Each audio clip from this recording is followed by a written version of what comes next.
Okay, I'd like to call to order the January 22nd meeting of the Sumner City Council and ask that you stand for the Pledge of Allegiance and remain standing for the invocation from Art Spar. I pledge allegiance to the flag of the United States of America and to the republic for which it stands, one nation, under God, indivisible, with liberty and justice for all. The psalmist wrote, "Give thanks to the Lord, for he is good. His love endures forever." So, Lord, we do give thanks tonight for this wonderful city, for the mayor and staff, for all the departments that care for us. Lord, we just continue to pray that you'd watch over all of the things that make our city such a livable place. We pray also for our country tonight. Amen. Thank you, Art. Okay, Michelle, could you please call the roll? Potato? Here. Brown? Here. Hayden? Here. Hochstetter? She's absent. Stewart? Here. Peterson? She's temporarily delayed. Reed? Here. Okay, Councilmember Peterson said that she's running today, so she'll be here, just running a little late, obviously. And then, as you recall, Councilmember Hochstetter informed us at the last meeting that she'd be absent, so I'd entertain a motion to excuse Councilmember Hochstetter from this meeting. I move we excuse Cindy from today's council meeting. Okay, can I get a second? Seconded by Councilmember Stewart. Okay, all those in favor, please say aye. Aye. Opposed, please say nay. And Councilmember Hochstetter is excused. Thank you. And we have a presentation today on the Sumner Senior Center, an update. And if anybody has an agenda, there's two people listed. One is Tina Priest, and the other is Angie Long, who's the program director. Tina is sick, so we're glad that she stayed home as opposed to coming here, but we would ask that Angie, if you could come forward and address the council. Thank you.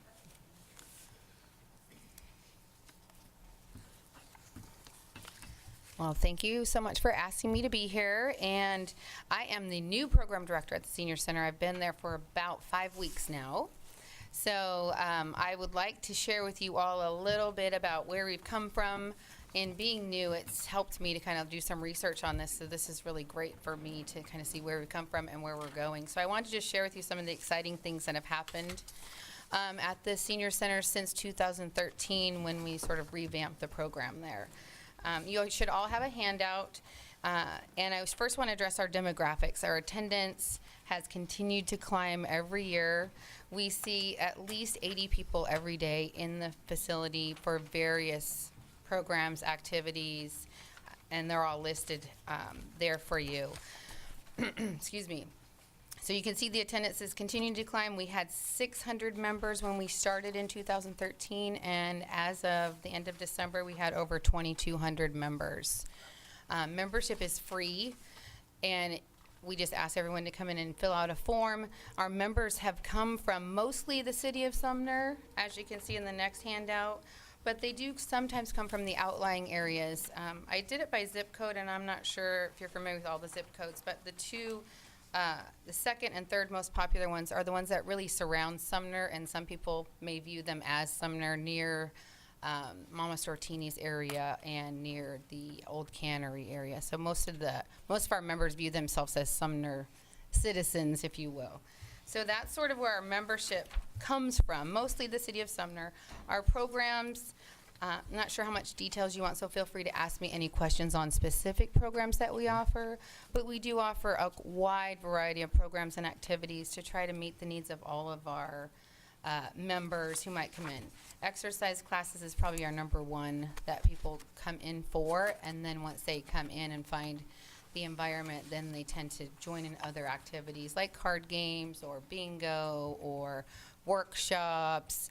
We offer educational programs, health and wellness programs, just a variety of things to meet the needs. One of the big things that we do is we travel all over the area to different places that people might not go to on their own, or they might want to go to with friends. So we have a 14-passenger bus where we're allowed to take about 14 people on trips. We go to the Tulip Festival last year. We went to the Tulip Festival. This last year we went to Malbach's for Christmas and looked at all the cool lights and things like that.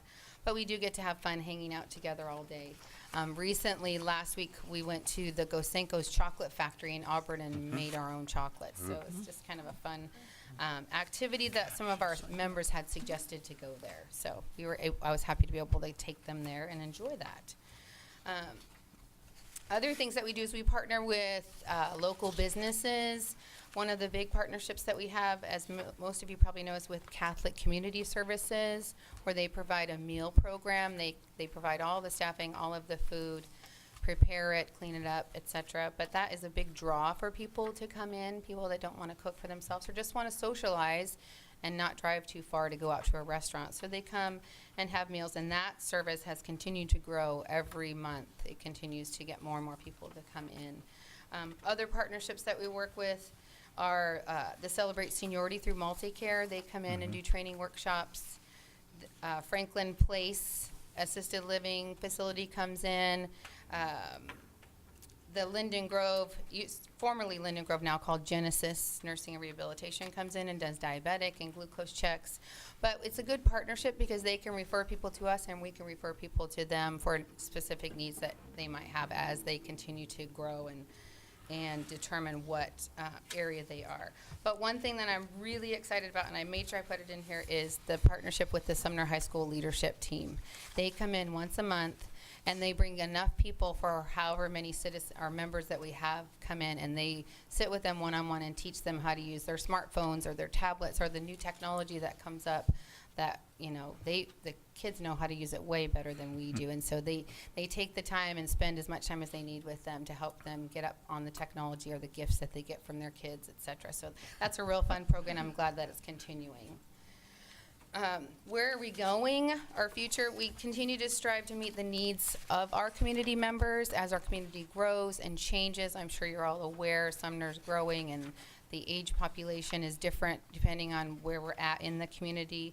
But we conduct regular member surveys to find out what our members are looking for in the senior center, as well as we place a suggestion box in the front lobby for people that may not want to come and talk verbally. They just want to put something in writing to provide them the opportunity to ask for things that they might need.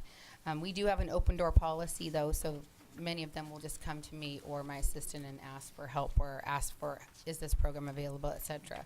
So as we continue to grow, we continue to look at the needs of what our members are. And one thing that I'm looking forward to this year that I really feel passionately about is our members who are starting to maybe be a little bit more forgetful or need a little bit more help with resources. If you call a place nowadays, you have to push buttons and wait 20 minutes to get to talk to someone, and I found that many of our members are just having a really difficult time with that. And so I'm excited to start programs with volunteers coming in and sitting with them and chatting with them and asking what are their needs, can I help you with anything today, or just visiting with them, maybe taking them to doctor's appointments that are local or other things like that. I'm excited to start that program this year and excited to see what happens with that. And as we continue to grow, we still want to maintain the place that we are, which is a place that's warm, relaxing, and fun for people to come and just hang out and have a cup of coffee. Well, thank you, Andy. And first of all, for the record, that Councilmember Peterson arrived just as you were starting your presentation. When did you start at the senior center in your position? I started in my position on December 3rd. That's what I thought. And what was remarkable to me is your knowledge that you have in such a short time and looking to the future to serve, the citizens out there. It's impressive. I'm just Thank you. compliment. Thank you. Council, do you have any questions or anything? We'll take Patrick and then Earl and then Barb. Great, thank you. Thank you for doing the presentation. I really enjoy hearing the information about all the things that are happening down there. I did have one question that could maybe follow up with later is in the zip code breakdown, I don't see a 98391, which would be Bonnie Lake, South Prairie. Oh. So I was curious if there's a kind of a... They probably, because our system is a little bit older, are combined with the 98390 Very zip possibly. code. And that was my But I main can question double on check that. on that for you, But, absolutely. but outside of that, I really appreciate the work that's going on down there. Thank you. Thank you. Councilmember Stewart. Thank you for the report. It was very informative. I'm curious if you have a statistic about the average age of your members. Actually, I did look that up today, but I didn't put it in here because I wasn't sure what information you wanted. So the average age of our current membership is 73. Am I getting close? Thank you. And this volunteer offering that you're working on, is that something that, I know that there's probably organizations in the community that have youth groups that might be interested in doing something like that. Would they contact you, or do they have to have special clearance? They would contact me, and they may need special clearance depending on what they're doing with them. If they're driving them in the car, then that may be something that we'd have to work through, but Yeah, I'm thinking of a group that I'm familiar with that has gone over to Stafford Suites to help with memory books and writing letters and things like that, and the kids love it. perfect. And Yes. so if that's something that's available, that guy sitting right there can coordinate with a group of youth. That sounds great to me, because that's just sort of my vision, is connecting people together, and Yeah. the age gap is a wonderful thing to, I guess, close, if we will. Exactly, and the kids love it, just like the senior high school kids. I'm sure they really enjoy it. Yeah, they look forward to it. Yeah, thank you for what you're doing. Thank you.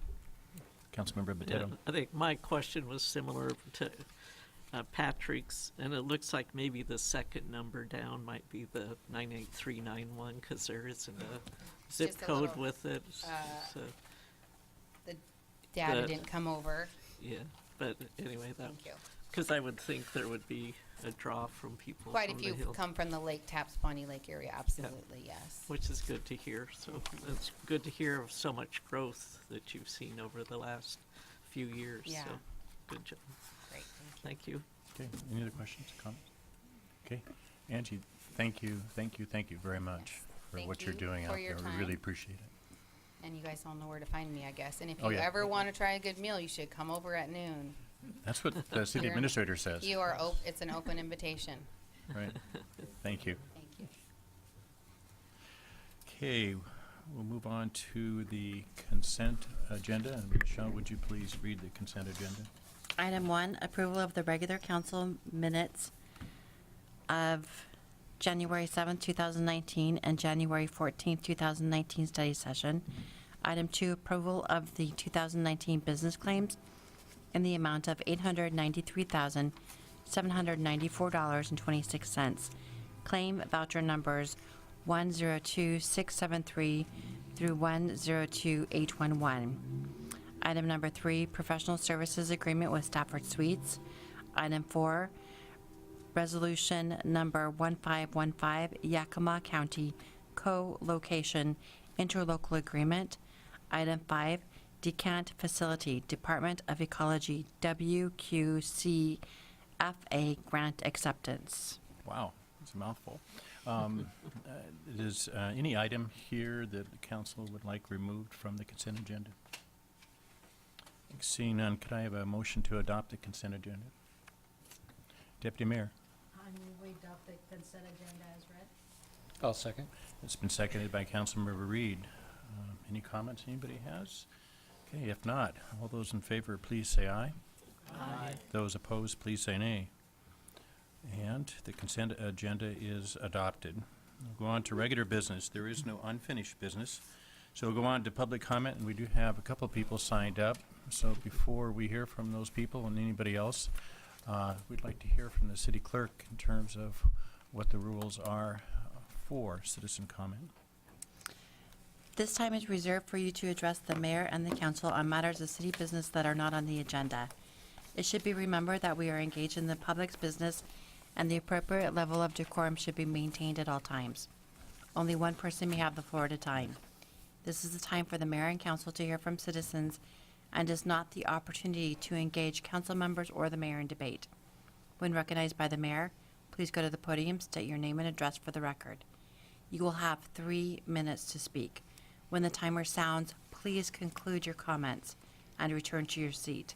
If you would like to ask a question, it is best to submit it in writing in order that the mayor, council, or staff may have adequate time to research and provide a complete answer. Thank you very much, Michelle. First we have signed up is David Meschke. David, would you please come forward?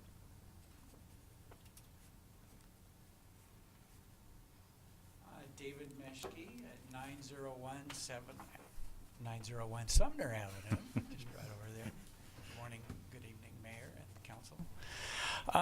I just recently was looking at the city website about a feasibility study for the museum over here, and I would like to discourage that from happening. And it's not because, I just live almost next door to it and maybe some loud drunken wedding party might be annoying. It's already noisy where I'm at anyway, with trains and car traffic blasting through here. So yeah, let's try not to do that. If what's that old famous saying, destroy the museum in order to save it, sort of like that. So anyway, let's not do that. Okay.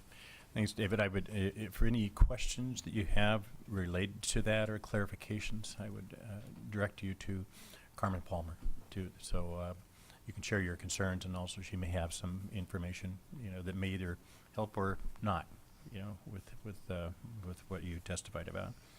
Okay. Second, Susan, is it McCammon?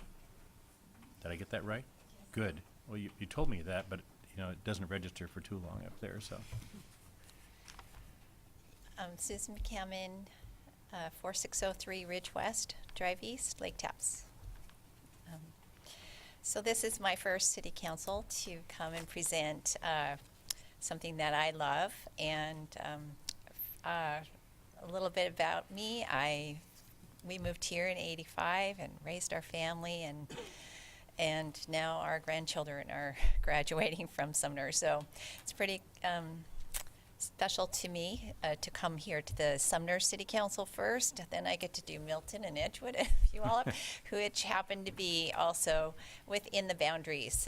So let me tell you what I wanted to present it's a tool. It's a website. It's called Just Serve, and you should have a card that shows you, and I don't know if I sent all of you the link to it, but I might have emailed some of you.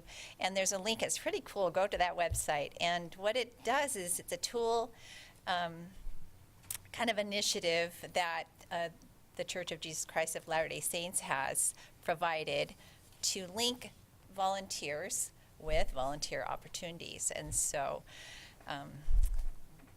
within the church, this it falls on my shoulders to do, what I can to promote this. And so I'm here just to promote Just Serve. So it's a free community service. It's a resource, per se, that anyone, you don't have to be a member of the church, anyone can use this website. And we have opportunities on there like the senior center. We go and help with the bingo night, and we'll talk Angie afterwards. But so we provide opportunities like freezing nights and suds and duds and St. Francis House. There's so many opportunities that we have within our community, and we're lucky here. I say we're fortunate here in the Puyallup Valley because there are so many nonprofits and organizations that people have put so much time and effort into putting together something that can help the poor and needy, and then they don't have volunteers to help make it get out there. And so this is a way they can do that. They can go to that website. And so I'm just here not only to promote Just Serve, and there's studies that tell you how good it is to do service. It helps people that are down on themselves. It gives you self-esteem and the feeling that you get when you give service. I've taken my granddaughters and as a grandma, you see them catch that vision, and it's no longer work. it's fun and they love it. And so I know with myself, I'm busy. I have a business and I wear all these hats. Oh, shoot. And I face inward. But when you turn and face outward, that's when the real magic happens. And what's going on inside doesn't matter so much when you see people that don't have.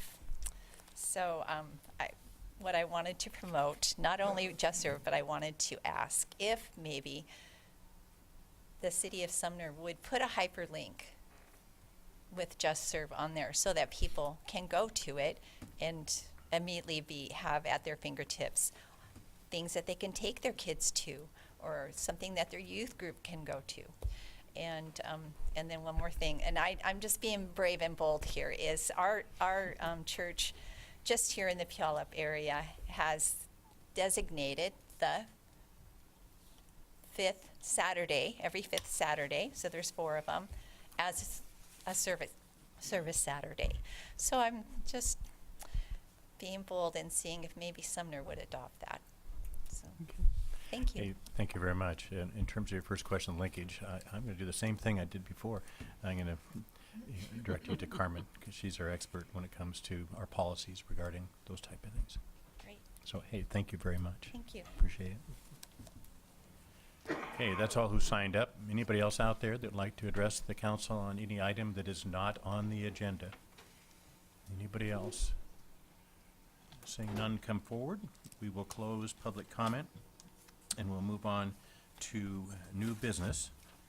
And first item under new business is Agenda Bill 19-014, which is the 2019 DM disposal rates. And I would call on Councilmember Reed for a motion to consider that particular item. Councilmember Reed. Thank you, Mr. Mayor. I move we adopt resolution number 1516, establishing the annual CPI U-index rate and tipping fee increase for the solid waste collection, recycling, and yard waste. Okay, can I get a second to that? I'll second that. It's been seconded by the Deputy Mayor. Call on Mr. Steffens. Sir. Good evening. The city's contract with DM Disposal stipulates that rates will be adjusted each year for both the increase in landfill tipping fees, which are the fees that DM pays to use the Pierce County landfill, as well as 80% of CPI for refuse and recycling activities. For 2019, the average increase is 4.3% for residential customers and 4.8% for commercial customers. The public has been provided a 45-day notice of the proposed increase in accordance with state law, and the scheduled rate increase will go into effect on March 1st. Here this evening is District Manager Josh Metcalf from DM to help answer any additional questions. Okay, thank you. Thank you, Jeff. Questions by the City Council. Councilmember Stewart. Thank you, Mr. Mayor. Jeff, in your write-up, you say 80% of the CPI. What is the CPI? I know what it stands for, but what is the CPI? Do you remember what the rate was? 100% is 3.08 for the period. 3.08. Okay. So 80% of that. Okay. And so the average increase is 4.3. For residential, yes. And so 80% of 3.08, but the average increase is 4.3. Because that is just the CPI increase, and then there's also the tipping fee increase. So there's Tipping fee. 2 increases that are rolled into that 4.3. Okay. And so I hope you were cautioned that I was going to ask this question because I don't might want to have put been you on the tipped spot. off. I sort of like putting people on the spot, but I hope you had fair warning. Just looking at the can service down on the little attachment here that shows the new rates and the change from the existing rates, there doesn't appear to be a uniform percentage, and I'm curious why. I'm going to guess, Josh can correct me if I'm wrong, but that's going to be based on weight. Yes, in effect. Do you want to, Josh, you want to come up to the microphone? Perfect. It was a good try, but no, you didn't escape. Good evening, Mayor and Council. You know I'm always happy to speak with you. Yes. So, Councilmember Stewart, the CPI is applied uniformly throughout the rate base, and the tip fee is applied differently to different service levels, with the heavier burden being attributed or paid to, or borne by, the larger service levels, the larger cans, or the more frequent service levels, as they have a higher level of disposal that accompanies those. So is it based on the weight that is potentially in the can then? Yes, yes. The weight, and as a result of being serviced more frequently and in a larger container, yes, it would be the weight. Okay.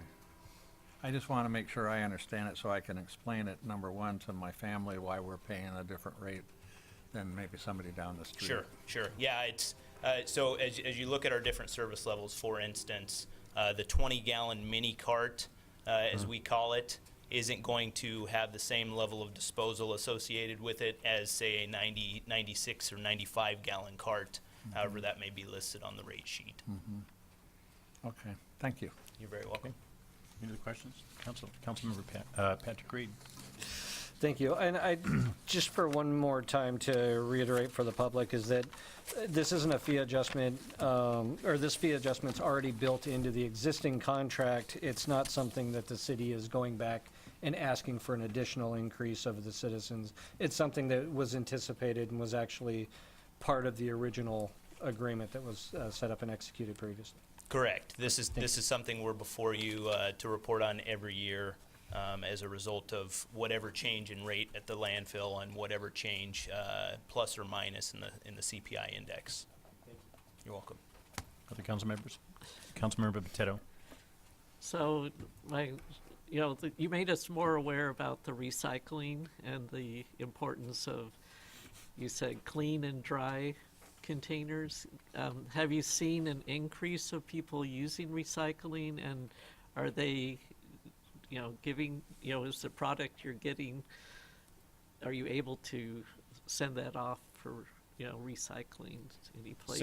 So I'll answer the first part, the second part first. So we're simply the hauler. Okay. We drop off our material at a third-party processor.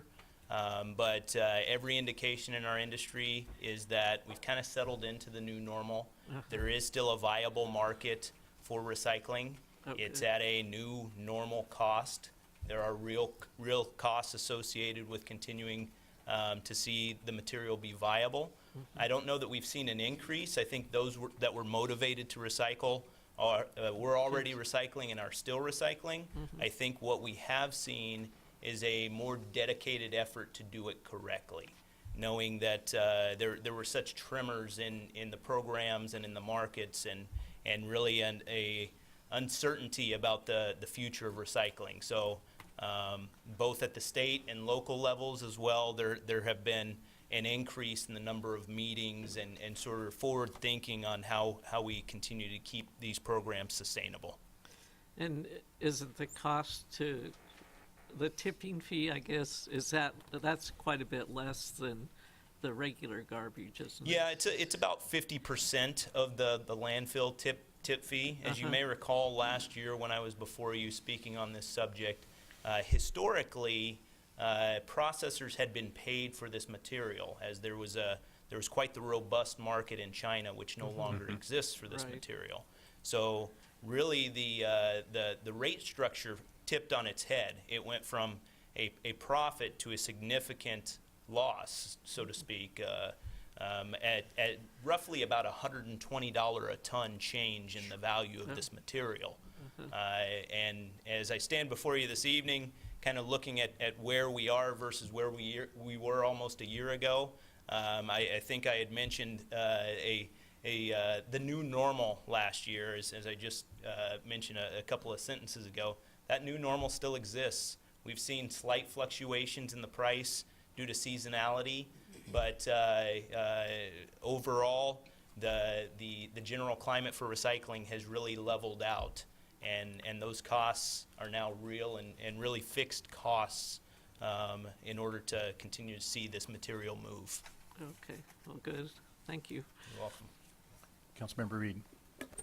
Thank you. I just had a follow-up question on the recycle discussion we had. It was, in that discussion, if I remember correctly, pizza boxes were actually one of the biggest offenders of contaminated Yes. material. Is there an actual outreach effort to the pizza franchises and industry to put that liner in? Because I've had a couple of companies that will deliver, or you pick up that has a liner in there, tear it out and it's dry. I was just curious if that's something that... Councilmember Reed, that's kind of, I mean, maybe, I can't speak intelligently to that, I suppose I would say. You know, I know that certain organizations like the WSRA, the Washington State Recycling Association, the the WRRA, they have various representatives that are reaching out to different manufacturers of packaging and things of that sort, and working long-term on those solutions. In terms of what is kind of on my radar, it's more of the short term, how do we, on a day-to-day basis, continue to see these programs be viable? You're welcome. Okay. Councilmember Brown. This is a statement to everybody in Sumner that it looks like the average increase is $1.29 a month So, with a 32-gallon can and yard waste. and I may have done my math I may be a little off, but what I have in my notes is $1.14 a month for the most frequently utilized service level, being a 32 But then gallon. if you add the yard waste, it's 15 cents more. Which the yard waste is a subscription service, so, Right. yeah. I guess I'm an average household. Most of us have yard waste. Yeah. And we're happy that you do. Yeah. Okay, any other questions?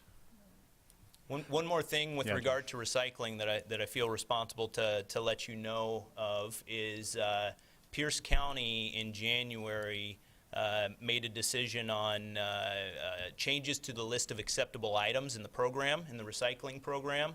And I kind of spoke on this a little bit last year with regard to what would remain in the stream, what would not. At the time, I really expected drastic changes. However, really that disciplined approach to not making a knee-jerk reaction by the county was prudent, and what they ultimately determined will be removed from the stream effective March 1st, and information will arrive at everyone's home via the county's newsletter and changes to their website, things of that sort. The things that are being removed from the acceptable list are shredded paper, so finely shredded paper, as and you may wonder why. Paper is a viable product. However, when it's shredded and combined with the commingle stream and run through the sorters, it falls directly to the floor and becomes residual waste. Shredded paper in and of itself, if it's all recycled together properly, you know, via different outlets for shred companies, is a viable product. So shred paper is being removed. Refrigerated cartons, so the cartons for juice, the cartons for milk, not the plastic jugs. Anything with a neck, a plastic jug, is still a viable product, but refrigerated cartons are being removed, and plant pots. So your heavy-duty black plastic, those type of pots. Those are the three items that are being removed from the acceptable items list. Okay, hey, thank you very much. I've learned over the years that the solid waste business is a very complex business, and I appreciate your explanation to try to get it to a level where it is understandable. So thank you, Josh. You're very welcome. Thank you. Okay. Any other questions by the council? Michelle, would you please call the roll? Hayden? Yes. Stewart? Yes. Potato? Yes. Peterson? Yes. Reed? Yes. Brown? Yes. And the matter passes. Thank you very much. With that, we'll go on to reports by the city council. Councilmember Botetto.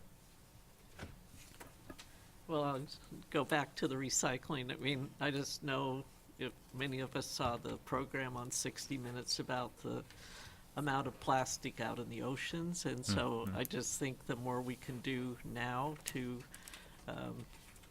put in clean, dry products into our recycling is going to be beneficial. You know, I have maybe 25 or 30 years left, but our children and our grandchildren have many years, and just the amount of plastic in the whole, universe is pretty astonishing. So the more you can do at your own home to help, with the problem, I think is really important. So, thank you. Yeah, well stated. Thank you. Councilmember Stewart. Thank you, Mr. Mayor. I have nothing tonight. Councilmember Brown. Nothing, thank you. Deputy Mayor Hayden. Yes, I do. I was driving down Main Street and saw our Public Works guys taking down Christmas decorations, and I thought, what a crappy time of year to have to work outside in the rain and the cold, and with all the storm damage we have. Next time you see a Public Works guy, stop and tell them thank you, because they've done a really good job of keeping Sumner looking good. That's what we have. Also, if you see parks or cemetery, they're all sort of the same. But, yeah. And parks and cemeteries, too. Well stated. Thank you. Councilmember Peterson. Yes. Wow. Sorry. Wow. Yeah. Was that me? Oh, geez. I wanted to talk about attending the youth forum at Sumner High School. I haven't been in several years, and so it was nice to go back and hear what students have to say. It's been going on for over 25 years, which I think is a great commitment by our school district. And it's where kids students, get to share about what they like about their community, what they would like to see changed, and what they would do about it to change it, which is wonderful. And so things that they like about Sumner, or the community they're from, which is usually Bonnie Lake or Sumner, is that it's safe, clean, and they like Sumner's downtown.